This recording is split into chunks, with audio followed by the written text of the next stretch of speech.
नमस्कार. स्वाभिमानी TV news चॅनलच्या बातमीपत्रात आपलं स्वागत. मोबाईल लुटारूंना धुळे एलसीबी पथकाने ठोकल्या बेड्या.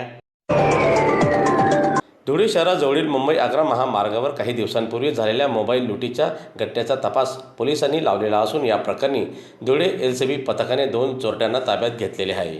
त्यांच्याकडून लुटलेला रेडमी कंपनीचा मोबाईल, गुन्ह्यात वापरलेली ॲक्टिवा दुचाकी व लुटीवेळी वापरण्यात आलेला चाकू जप्त करण्यात आलेला आहे. दरम्यान सदरची कारवाई ही धुळे जिल्हा पोलीस अधीक्षक यांच्या मार्गदर्शनाखाली स्थानिक गुन्हे शाखेचे पोलीस निरीक्षक श्रीराम पवारसह पथकांनी केली आहे. काल आमच्या एलसीबीच्या टीमनं त्यांचे एपीआय श्रीकृष्ण पात्रे साहेब आणि त्यांच्या सर्व नेतृत्वाखाली बाकी सर्व एलसीबीच्या टीमनं मोहाडी पोलीस स्टेशनमध्ये जो एक रॉबरीचा प्रकार मागच्या कालावधीमध्ये घडला होता, ज्याच्यामध्ये एका इस्माला अडवून त्या ठिकाणी त्याचा मोबाईल स्नॅच करण्यात आला होता आणि त्याला चाकूचा धाक दाखवला होता.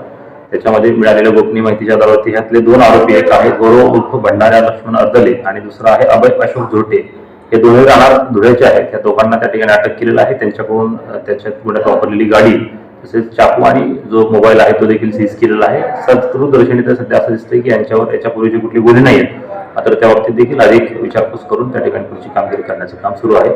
सदरची कामगिरी आमची एलसीबीचे एपीआय पारदे साहेब आणि सर्व त्यांच्या टीमने केलेली आहे. त्याच्याबद्दल आम्ही त्यांचं अभिनंदन करतो. धन्यवाद.